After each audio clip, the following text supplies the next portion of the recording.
You know those days where just you feel like you're making a lot of progress to just have all of it pulled away from you and you get frustrated and want to throw wrenches? Well, it happens on YouTube as well, and it's okay to stop and walk away from a project.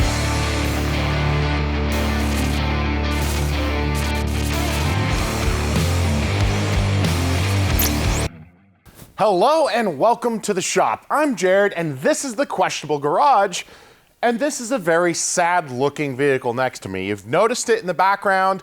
It's just kind of been hanging out for a long time, and it's finally time for us to get this back together, tell you the story about it, and get it back to my friend. Now, if you don't immediately recognize what this is without its nose, this is a 1997 Lexus LX450, or known around the world as the Toyota Land Cruiser.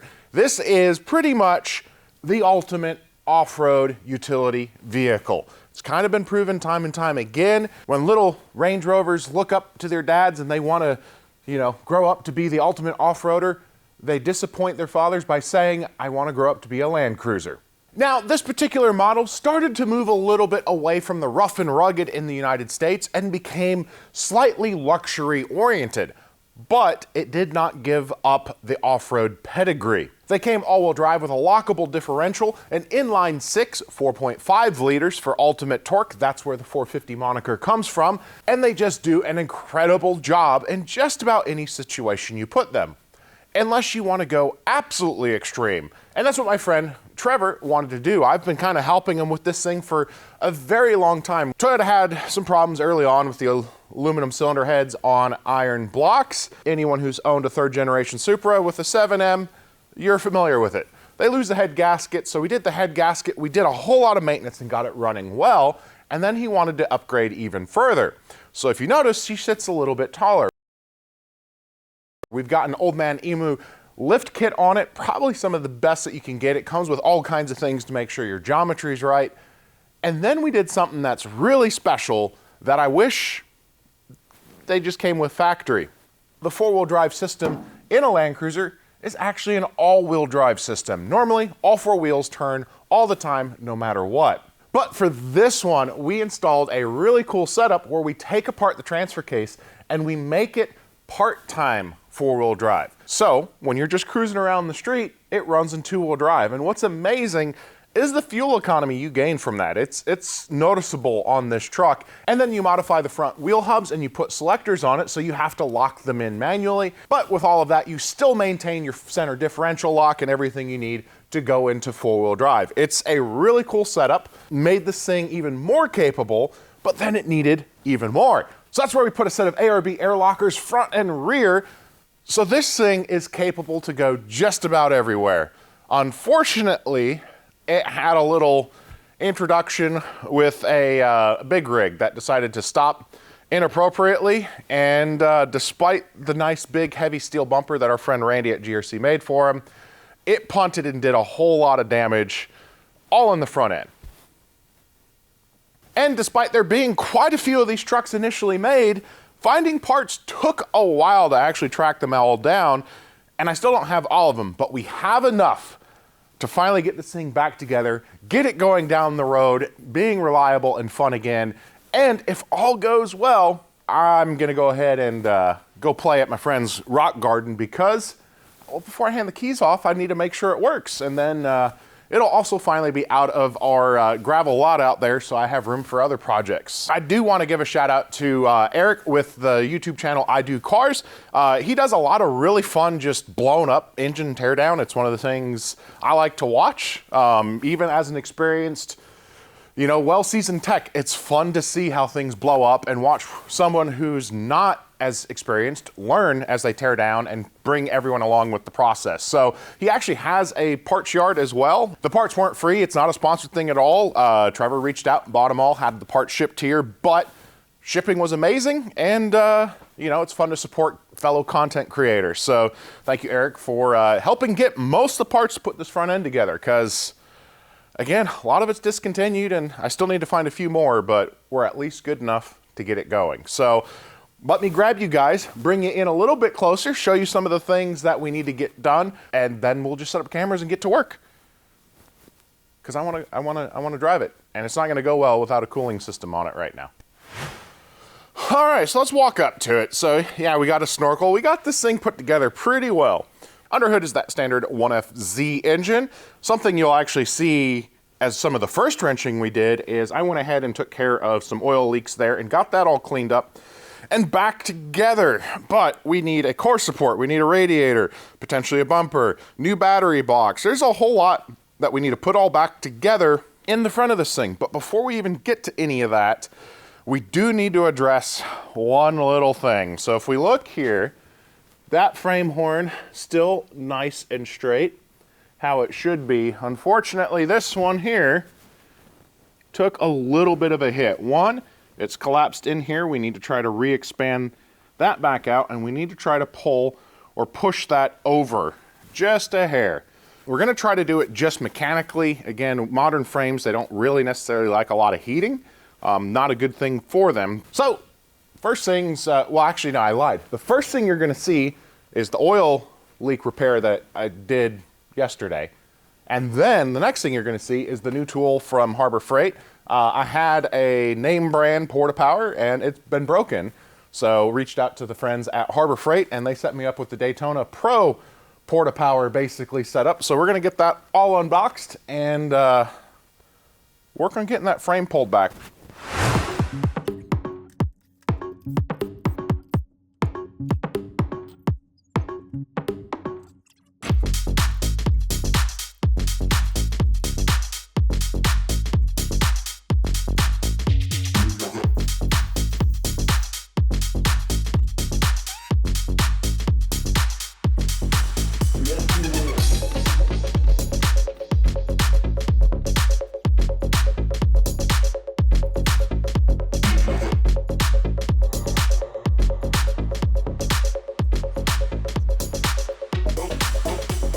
All right, so this is our new O-ring. I ordered this from a Toyota dealer, but it doesn't feel Toyota. I don't know. Any of you who've dealt with Toyota stuff will know what I mean. The good news is, it is bigger than the hole it's going in. Like, so it sits proud and will squish and seal. Now, one thing you want to avoid, I'm seeing if this is gonna stick on its own. If it won't stick, you do not wanna use silicone, FIPG, anything like that. You just want to use a dab of grease for these. Yeah, it's moving enough. I do want to go ahead and grease it.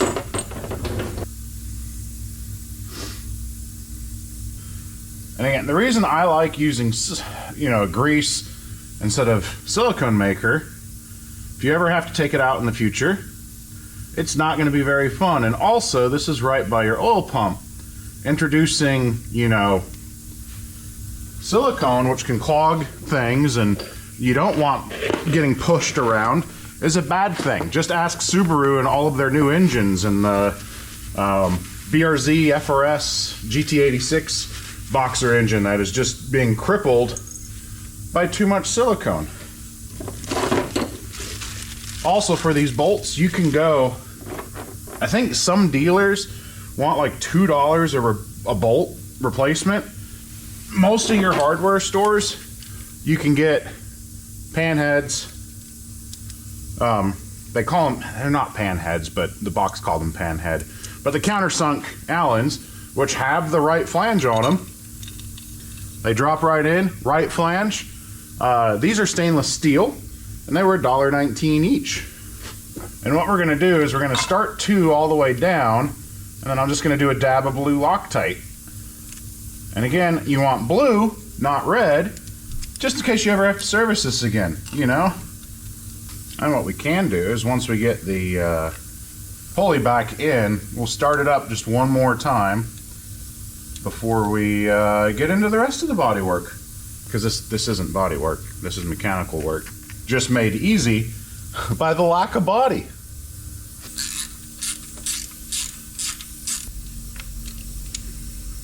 Saw a series of videos I really liked where some guys in a trade school, they had like 5 feet of extension and it affected torque 1 foot-pound or so. So basically, use extensions as needed. Because the argument why you can't use an extension on a torque wrench is torsional, that your extension twists. But as that extension's twisting, yes, it takes torque to rotate, but ultimately you're still going to transfer the torque. You're going to twist it and then overcome the twist and apply the torque you need to apply on the other end. So, which again, if you work on these motors, you know kind of how big a deal it is. I mean, look at the size of that. That's a beast. So I'm gonna just rip it on there and we're gonna fire it up, check for leaks, no belts. We don't really have to worry about, you know, moving coolant around. And then, I guess it's bodywork time. We got some off-roading to do.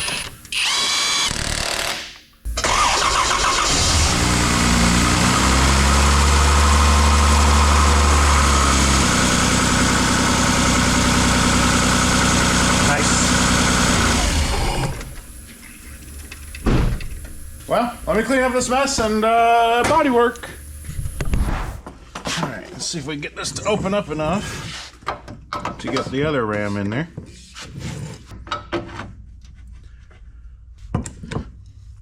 All right, starting to get some movement.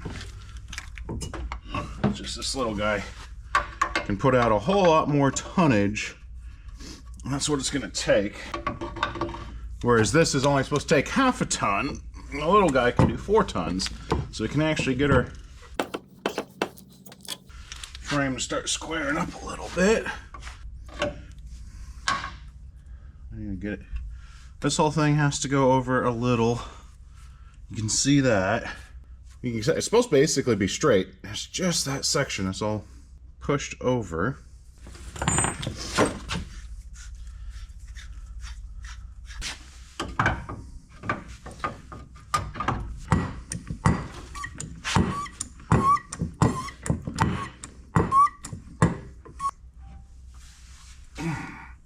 We got to get her to stretch down.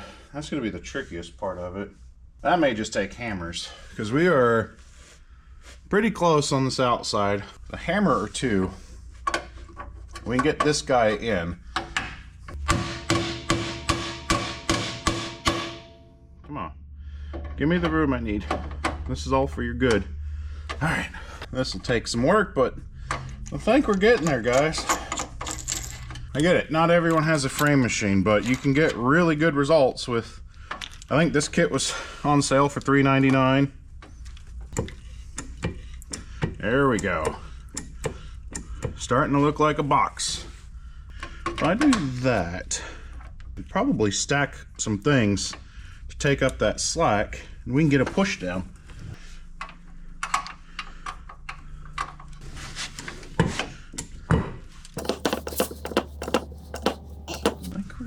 We're making a dent, or unmaking a dent, right?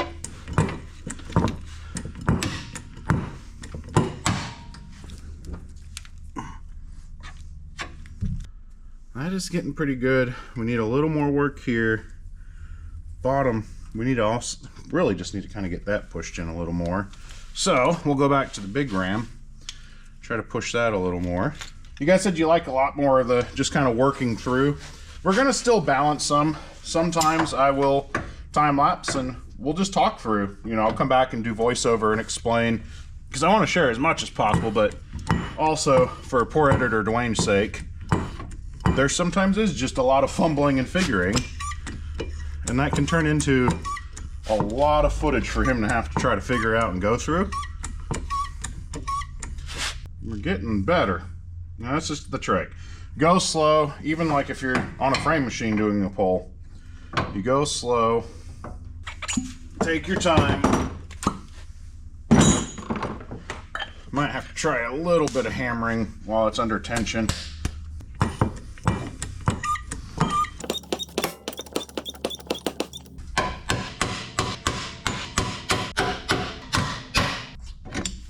All right, making a little progress.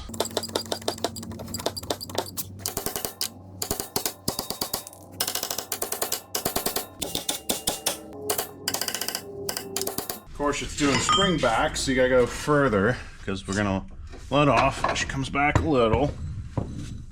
That's the process. You just go little bits, little bits, little bits, and then get all these broken bolts out, and we can build a nose back on this thing.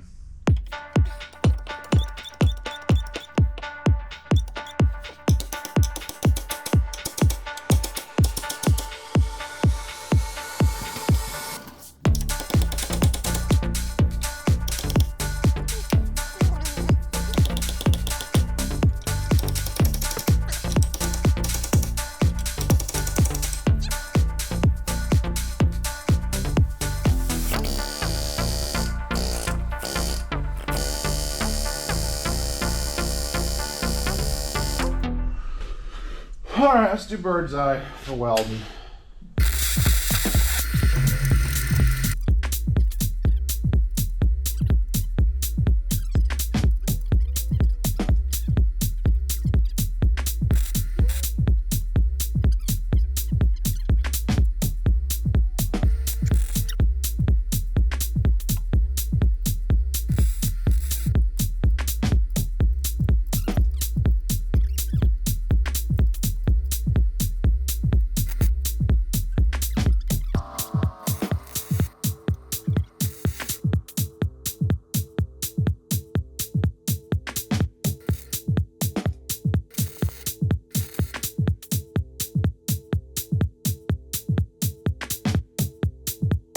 Now, I gotta decide when I load up and install the new core support,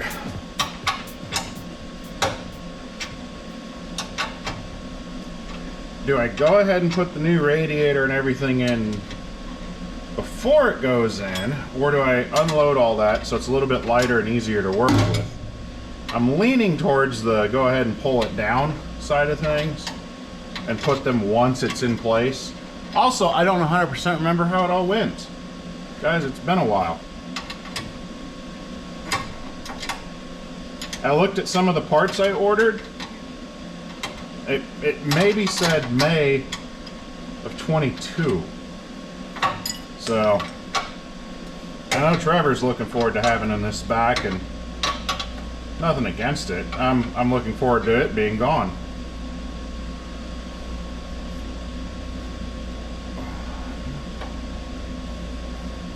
That's always one of those things that ends up happening. It wasn't a priority for him, and he kind of said, hey, don't stress too much about it. And then I have lots of crazy dumb ideas that I got to get built for the channel to make it to events, and it just hangs out.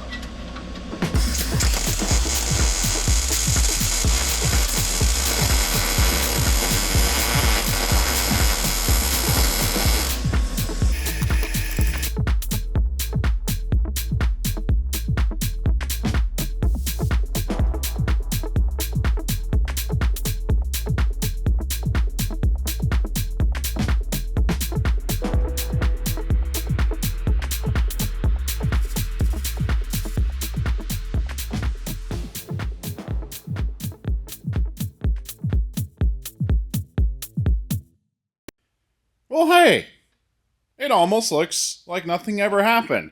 So that frame rail still looks just like it did before. It's harder to see because it's got a fresh coat of black. If we come over here, the top is pretty true, but the bottom still has the tiniest bit of a roll to it. You can see it's ever so slightly minorly tweaked. We can look at this mount. It's a little bit better than the old one. Like I said, it's got a small amount of roll to it. If I had a different puller setup, could have rotated it and gotten it a little bit better.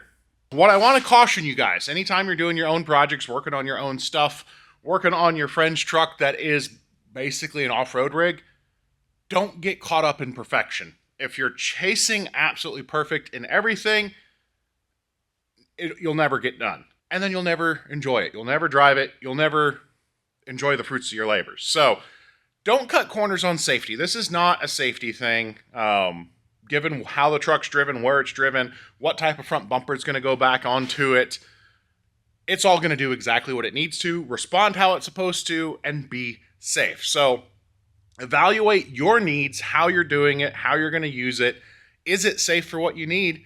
And just get it done. There's no reason to spend $1,000 on a frame machine for this. We've got it pushed back behind the front body mount. All of that is perfectly square. You pull a tape measure. It's where it needs to be. Up front, it's how the bumper's going to mount, and it's good enough. Don't ever feel bad about just good enough. So I'm going to let this paint dry just a little bit more, and then we'll go ahead and start fitting that new core support and get back to work. So cue whatever, Dwayne, whatever fun transition you want, or you can just jump cut it, whatever moves you, Dwayne. And we're going to be putting a core support in now.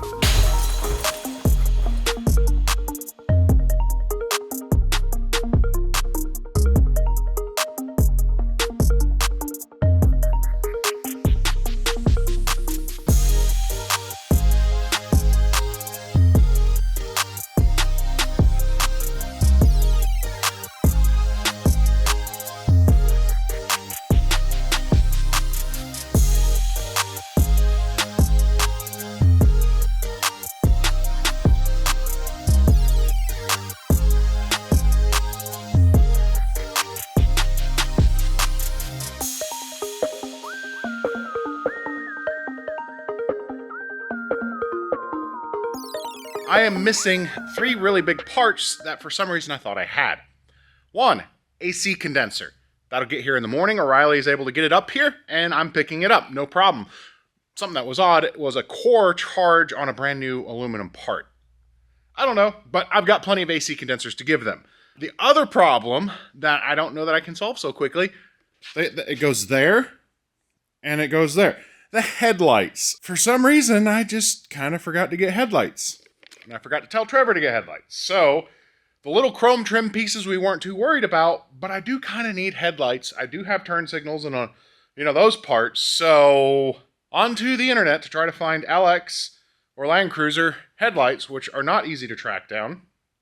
And make sure we have them tomorrow, because we can run it no matter what, but I'd kind of like the headlights so it's done minus a bumper, because we're not going to worry about a bumper and the winch won't go back in. That's all later. We are going to try to make the front end a front end, put in new brakes, and go off-roading, because that's fun.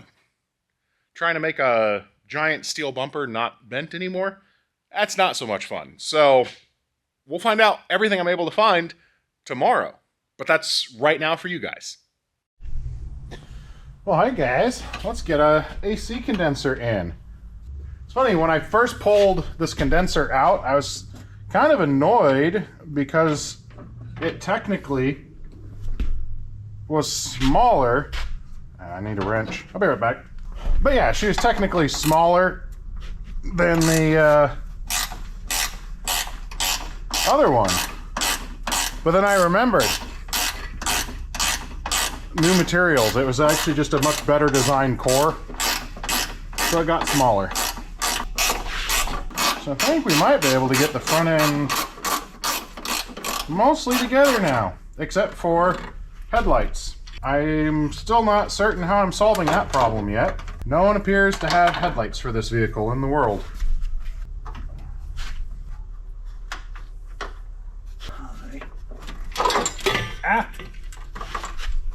Alright, we can solve that. So that'll line up. Not sure if the core support's a smidge off or the new aftermarket part.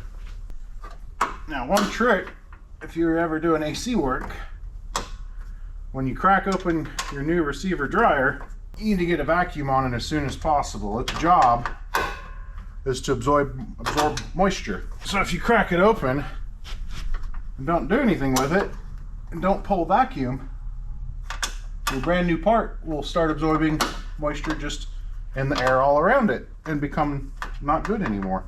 When you crack one open, it should kind of sound like a soda can. If it doesn't, it's likely not any good.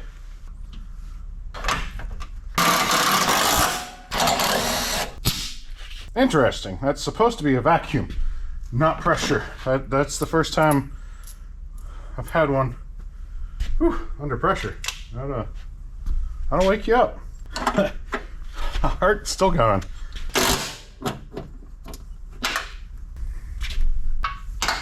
So we'll have the pump running even though the system won't be fully sealed just yet.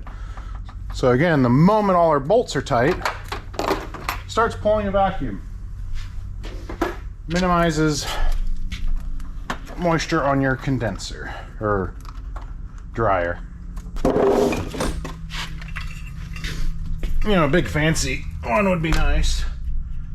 So I don't have to charge off cans, but I don't have one. So we got our fancy little Pittsburgh.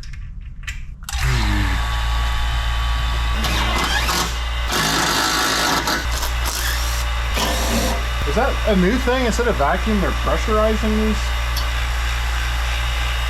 Ha! They were pulling a vacuum.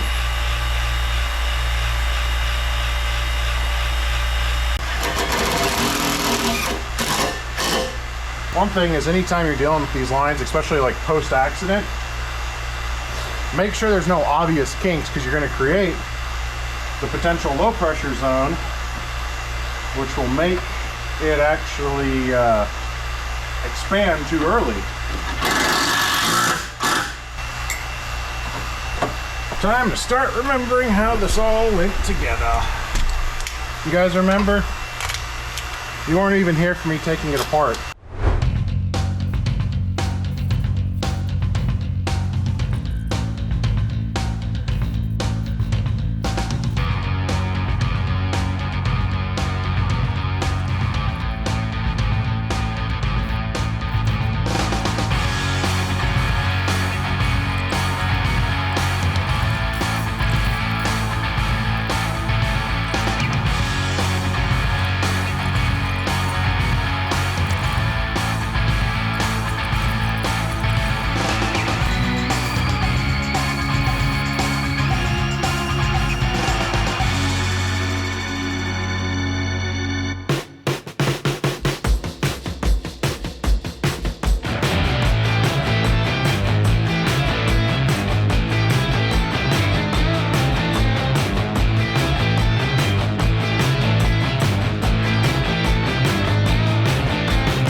You know those days where just you feel like you're making a lot of progress to just have all of it pulled away from you and you get frustrated and want to throw wrenches? Well, it happens on YouTube as well, and it's okay to stop and walk away from a project. If you notice, there's no bumper because the literal last bolt, literally the last bolt, the captive nut broke free. So we had to cut it off. And then I went and picked up some new hardware. We've got her welded in. We're letting that cool off. And I looked and saw what happened, and it was my fault from straightening. Right here, camera. When we were pressing everything back, getting the structure back, it pinched that nut in a little bit at the top. It's just like glowing. It's a beacon of light. So that was pinched in, it couldn't drive through, and it broke the four little, there we go, the four little spot welds. So we got everything as loose as we could, sawzalled it. So we're gonna be able to get that back on. Also, something else that happened that you probably saw in the time lapse, I discovered a crack in that worn winch from the accident that the winch is broken.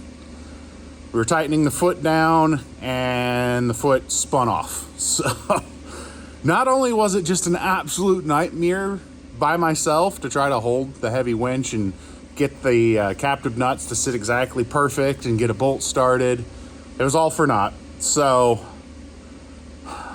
I need headlights, I need a grill, and I need a winch now. But we're gonna have a bumper on it soon, and we're gonna have fresh brakes on it, so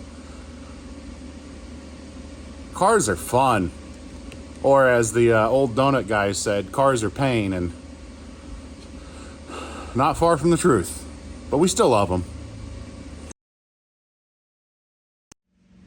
Well, looky that. We have got a Land Cruiser LX450 FJ80 looking closer to being ready on the road. Now, if I'm being totally honest, I really hoped we were going to be done with headlights, grill, winch, everything, but I couldn't get the right parts in time. They're out there, but we're trying not to just get the cheapest grill and headlights for this thing. He drives the heck out of it and goes off-road a lot, but we've got accident damage fixed. That frame worked out amazing.